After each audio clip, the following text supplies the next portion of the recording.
Hôtel particulier de Neuilly-sur-Seine, Paris. Antoine Dubois, PDG de 36 ans de l'empire technologique Dubois Technologies, rentra chez lui ce soir-là convaincu de ne trouver que le silence habituel.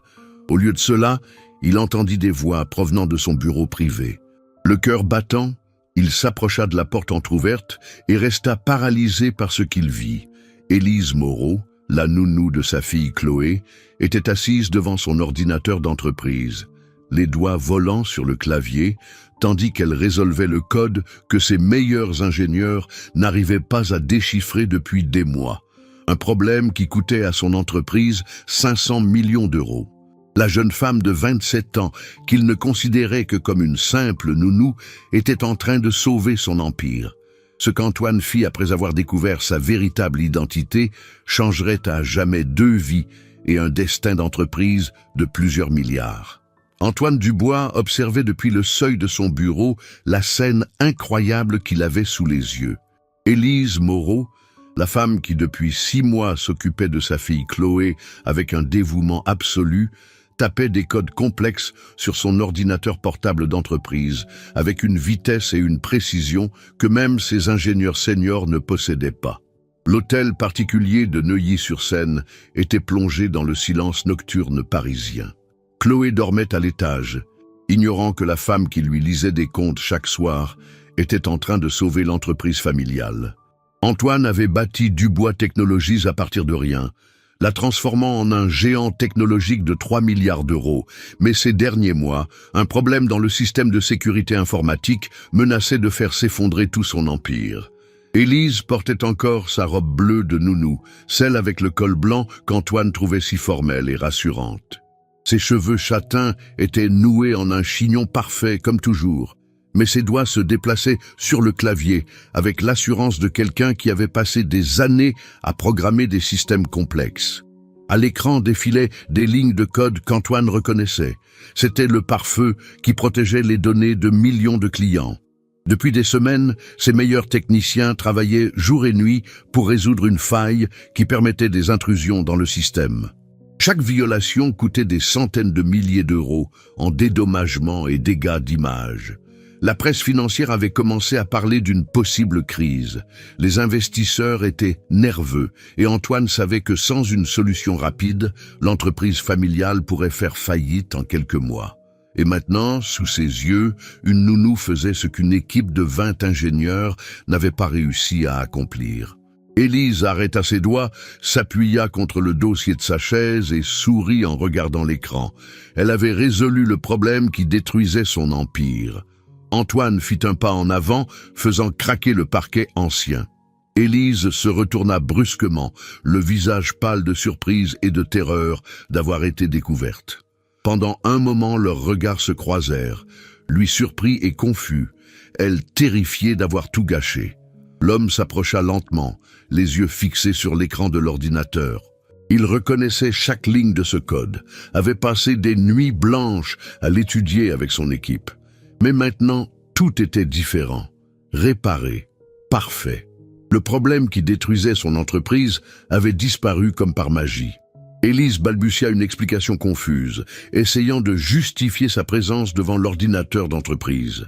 Antoine, encore sous le choc, ne put que demander qui elle était vraiment. La réponse qu'il reçut changea tout. Élise Moreau n'était pas seulement une nounou. Elle avait été responsable de la sécurité informatique de Technovision, l'une des start-up les plus prometteuses d'Europe, avant qu'elle ne fasse faillite 2 ans auparavant. Le nom de cette entreprise glaça le sang d'Antoine. Technovision avait été une révolution dans le secteur de la sécurité informatique, et maintenant il découvrait que la femme qui s'occupait de sa fille avait été l'un des cerveaux derrière cette innovation. Mais pourquoi un esprit si brillant avait-il choisi de devenir nounou? L'explication d'Élise fut simple et dévastatrice. Après la faillite de l'entreprise, son nom était devenu toxique dans le secteur technologique. Personne ne voulait embaucher quelqu'un associé à ce désastre financier. Elle avait besoin de travailler et de recommencer, et s'occuper de Chloé lui avait donné une nouvelle raison de vivre. Antoine resta silencieux, absorbant l'ampleur de cette révélation. La femme qu'il avait embauchée pour s'occuper de sa fille venait de résoudre un problème de 500 millions d'euros en quelques heures, alors que ses meilleurs ingénieurs y travaillaient depuis des mois sans résultat. Et elle l'avait fait par amour pour sa famille, sans rien demander en retour. Le poids de cette découverte transforma complètement la perception qu'Antoine avait d'Élise.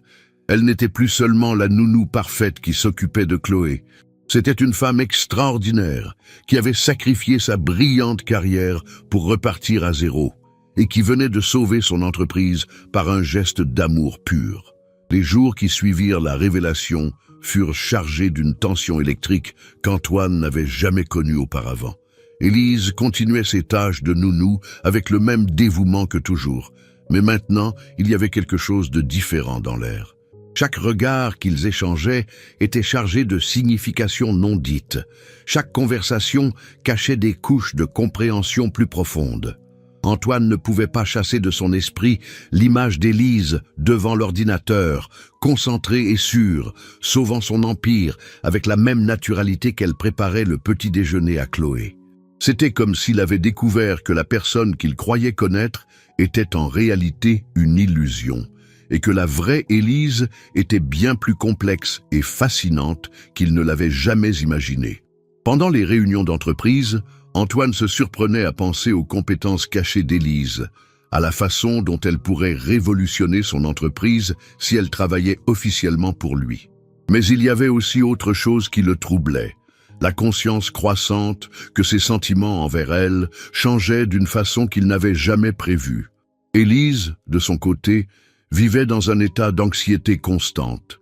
Elle avait violé la confiance de son employeur, accédé illégalement à ses systèmes informatiques, et maintenant elle craignait les conséquences de ses actions. Mais en même temps, voir le soulagement dans les yeux d'Antoine quand il vérifiait les données de l'entreprise et constatait que le problème était résolu, lui donnait une satisfaction qu'elle n'avait pas ressentie depuis des années. Chloé, avec l'intuition typique des enfants, percevait les changements dans l'atmosphère domestique. Elle voyait papa regarder Élise différemment, et Élise rougir quand il entrait dans la pièce. La fillette de 8 ans commença à poser des questions innocentes, mais pénétrantes, qui embarrassaient les deux adultes. Un soir, pendant qu'elle préparait le dîner, Élise fut saisie par un moment de vulnérabilité. Antoine la trouva dans la cuisine, les yeux brillants, remuant distraitement une casserole. Quand il lui demanda ce qui se passait, elle lui avoua ses peurs. Elle craignait d'avoir tout gâché, d'avoir trahi sa confiance, de devoir quitter Chloé juste au moment où elle s'était attachée à elle comme à une fille. Antoine écouta ses inquiétudes avec un mélange de tendresse et d'admiration. Au lieu de lui reprocher d'avoir violé ses systèmes, il lui expliqua combien il était reconnaissant pour ce qu'elle avait fait. Il lui révéla que sans son intervention, Dubois Technologies aurait probablement fait faillite en quelques mois, laissant des milliers d'employés sans travail et détruisant l'héritage qu'il voulait laisser à Chloé. Mais alors, Antoine fit quelque chose qui changea tout. Il lui offrit le poste de directrice technique de son entreprise. 2 millions d'euros par an, des stock options, sa propre équipe, la liberté d'innover. C'était l'offre de sa vie, le genre d'opportunité que n'importe quel expert en technologie aurait accepté sans hésiter. Élise le regarda comme s'il avait parlé dans une langue étrangère. L'idée de retourner dans le monde tech, après 2 ans d'exil auto-imposé, l'effrayait et l'enthousiasmait à la fois. Mais il y avait une considération qui dépassait tout le reste. Qu'arriverait-il à Chloé? Qui s'occuperait de la fillette qui était devenue le centre de son monde? Antoine, lisant l'inquiétude dans ses yeux, lui proposa une solution inhabituelle. Elle pourrait faire les deux. Directrice technique le jour, nounou le soir. Au moins jusqu'à ce que Chloé se sente prête pour un changement. C'était une proposition audacieuse, non conventionnelle, mais qui reflétait parfaitement la nature extraordinaire de leur situation. La réponse d'Élise ne vint pas immédiatement. Elle avait besoin de temps pour réfléchir à une offre qui changerait radicalement sa vie. Mais surtout, elle devait comprendre si les sentiments qu'elle développait pour Antoine étaient réciproques et si une relation professionnelle si complexe pouvait coexister avec ce qui naissait entre eux au niveau personnel. Cette nuit-là, Antoine resta éveillé tard, regardant les étoiles depuis la fenêtre de son bureau. Pour la première fois depuis la mort de Marianne, il sentait son cœur s'ouvrir à de nouvelles possibilités. Élise n'était pas seulement une employée exceptionnelle ou une nounou parfaite, c'était une femme qui l'avait profondément touché, qui avait tout risqué pour sa famille sans rien demander en retour. Élise accepta l'offre d'Antoine après une semaine de réflexion, avec une condition. Elle maintiendrait le rôle de nounou jusqu'à ce que Chloé se sente prête pour un changement. La fillette restait sa priorité absolue. L'impact d'Élise en tant que directrice technique fut immédiat et extraordinaire. En quelques semaines, elle réorganisa tout le département informatique, implémenta des systèmes révolutionnaires et fit monter les actions de Dubois Technologies de 40%. Antoine observait fasciné sa transformation. Manager brillante le jour, nounou aimante le soir. Mais le succès apporta aussi les fantômes du passé. Tu aimes cette histoire, Makwa? Laisse un petit like et abonne-toi à la chaîne. Maintenant, reprenons la vidéo. Marc Durand, ex-associé de Technovision, annonça le lancement d'une start-up basée sur des codes qu'Élise reconnut immédiatement. C'étaient ses créations, volées de son ordinateur personnel des années auparavant. La découverte dévasta Élise, la ramenant aux jours les plus sombres après la faillite de son ancienne entreprise. Antoine la trouva en larmes, lisant des articles qui célébraient Marc comme un génie redécouvert pour des algorithmes qui étaient en réalité le fruit de son travail. Voyant la femme qu'il aimait si blessée, Antoine prit une décision irrévocable. Il mobiliserait les meilleurs avocats pour détruire Marc légalement. C'était devenu une question personnelle, pas seulement professionnelle. La bataille juridique fut impitoyable. Marc accusa Élise d'instabilité mentale, soutenant qu'elle fantasmait d'avoir créé des codes qui étaient les siens. Face aux attaques croissantes, Élise proposa une solution drastique, un défi public de programmation en direct, diffusé en ligne. Le seul moyen de prouver définitivement qui était le véritable créateur de ces algorithmes. Le défi public fit le tour du monde tech en quelques heures. Antoine utilisa tous ses contacts pour garantir une couverture médiatique maximale. La semaine précédente fut chargée de tensions. Élise se préparait intensivement, tandis que Chloé lui préparait des collations et des dessins d'encouragement. Un soir, Antoine trouva Élise dans le jardin, assise sur le banc, avec le regard perdu dans les lumières de Paris. Elle confessa ses peurs. Et si elle avait surévalué ses capacités? Et si 2 ans loin de la programmation lui avaient fait perdre le toucher? Antoine prit son visage dans ses mains, lui rappelant qu'elle avait sauvé son entreprise et fait monter les actions de 40%. Puis, il lui avoua ses sentiments. Quoi qu'il arrive, il serait à ses côtés non seulement comme PDG, mais comme homme amoureux. Le premier baiser arriva naturellement sous les étoiles parisiennes. Le jour de la compétition, l'amphithéâtre de HEC Paris était bondé. Chloé portait un t-shirt Team Élise et cria des encouragements qui émurent tous. Pendant 2 heures, Antoine regarda Élise travailler avec une concentration absolue, les doigts volant sur le clavier tandis que Marc transpirait visiblement en copiant des approches standards. La victoire fut totale. Le système d'Élise résista à toutes les attaques, celui de Marc fut piraté en minutes. Surtout, il devint évident qu'elle avait utilisé les mêmes algorithmes que Marc vendait comme siens. Sa carrière fut détruite en direct mondial. La victoire contre Marc eut des conséquences extraordinaires. Google lui offrait 8 chiffres pour ouvrir leur division européenne. Apple la voulait en Californie. Des startups innovantes lui promettaient des millions. Le monde entier la voulait. Et Antoine craignait de la perdre juste quand il avait compris qu'il l'aimait. Mais Élise surprit tout le monde en déclarant publiquement qu'elle faisait déjà partie de la meilleure entreprise et famille du monde. Cette déclaration scella définitivement leur lien. Ils n'étaient plus seulement PDG et directrice, mais une famille au sens le plus complet. Chloé réagit aux fiançailles officielles avec une joie explosive, commençant immédiatement à planifier le mariage et insistant pour être la demoiselle d'honneur la plus importante de l'histoire. Pour elle, Élise avait déjà été une mère en tout sauf le nom. Dubois Technologies, sous la direction d'Élise, atteignit des sommets jamais touchés, devenant leader mondial en sécurité informatique. Mais pour Antoine, le succès professionnel pâlissait devant la transformation de sa vie personnelle. La demande en mariage arriva lors d'un dîner romantique, après avoir obtenu la permission officielle de Chloé. Quand Antoine s'agenouilla avec la bague, Élise éclata en larmes de joie pensant au parcours incroyable. De femme détruite à directrice à succès, de solitaire à épouse aimée, d'étrangère à mère dévouée. Le mariage d'Antoine et Élise fut célébré lors d'une cérémonie intime dans le jardin de l'hôtel particulier de Neuilly-sur-Seine, 6 mois après la demande. C'était un jour de mai parfait, avec le soleil filtrant à travers les arbres centenaires et Paris brillant doucement au loin. Chloé fut la demoiselle d'honneur la plus fière du monde, portant une robe bleue qui s'accordait parfaitement avec celle de la mariée. La cérémonie fut simple mais chargée d'émotions. Antoine avait écrit personnellement les vœux, racontant comment Élise avait sauvé non seulement son entreprise, mais aussi son âme. Élise, à son tour, parla de comment cette famille l'avait accueillie quand elle se sentait perdue, lui donnant non seulement un travail, mais un nouveau but dans la vie. Le moment le plus émouvant arriva quand Chloé prit la parole. Avec le sérieux typique des enfants qui disent de quelque chose d'important, elle déclara qu'Élise n'était pas devenue sa maman ce jour-là. Elle l'avait toujours été, avait juste eu besoin de temps pour trouver le chemin vers eux.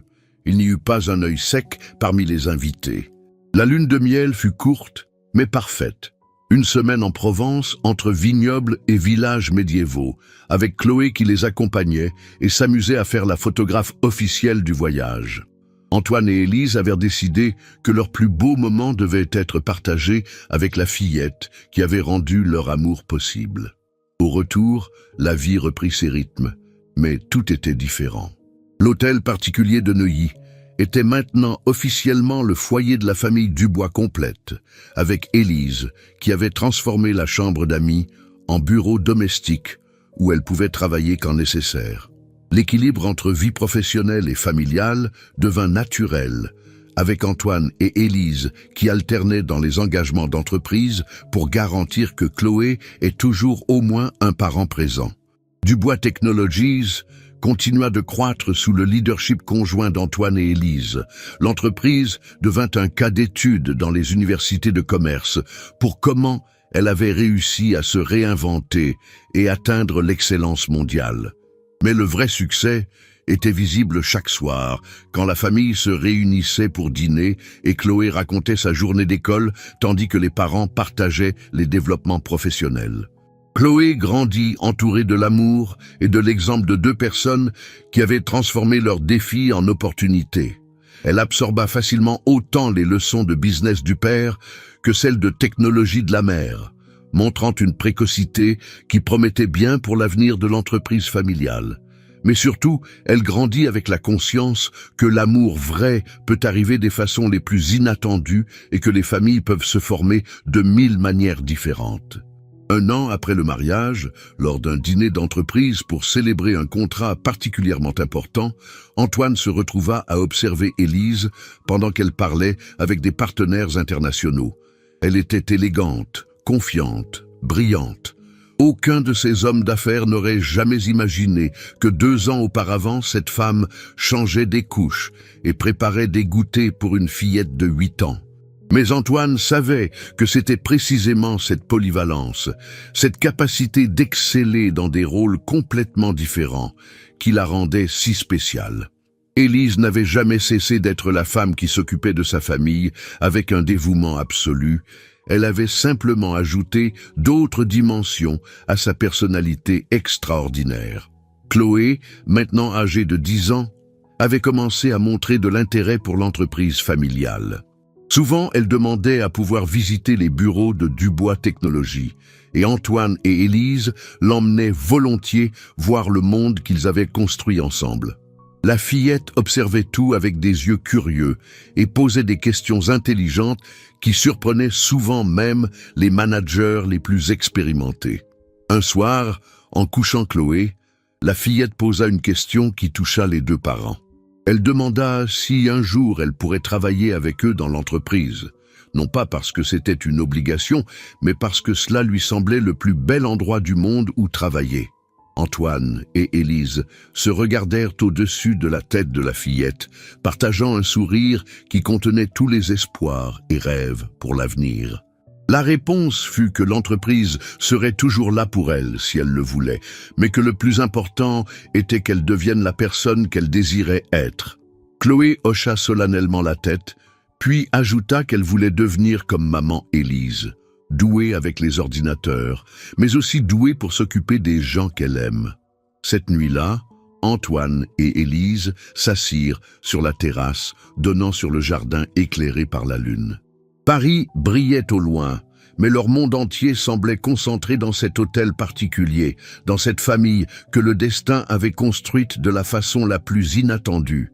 Élise appuya sa tête sur l'épaule d'Antoine, pensant aux parcours incroyables qu'il avait menés là. De nounou désespérée à directrice à succès, de femme seule à épouse aimée, d'étrangère à mère dévouée. Chaque étape avait été nécessaire pour construire le bonheur qu'elle ressentait maintenant. Antoine serrait sa femme, réfléchissant à comment l'amour avait le pouvoir de transformer complètement une vie. Il avait perdu Marianne et avait pensé qu'une partie de lui était morte pour toujours. Au lieu de cela, il avait découvert que le cœur humain a une capacité infinie de renaître, d'aimer à nouveau, de créer de nouvelles formes de bonheur. Leur histoire était devenue légende dans le monde des affaires parisien. Le PDG qui avait trouvé l'amour chez sa nounou, la femme qui avait sauvé un empire de 500 millions d'euros, la famille qui s'était formée à travers le courage et le dévouement réciproque. Mais pour eux, c'était simplement la vie qu'ils avaient construite ensemble, un jour à la fois, avec amour, confiance et la magie de croire aux secondes chances. Et tandis que Paris continuait de briller au-delà des collines, la famille Dubois dormait sereinement, entourée de la certitude que certains miracles se déguisent en coïncidence, et que l'amour le plus vrai est celui qui naît du dévouement quotidien et de la volonté de tout risquer pour ceux qui comptent vraiment. Si cette histoire vous a fait battre le cœur, laissez un like. Partagez dans les commentaires. Croyez-vous en l'amour qui naît des façons les plus inattendues? Avez-vous déjà vécu un moment qui a tout changé en un instant? Abonnez-vous et activez les notifications pour d'autres histoires qui prouvent que les miracles arrivent quand on s'y attend le moins. Rappelez-vous, parfois l'amour frappe à la porte déguisée en opportunité de travail.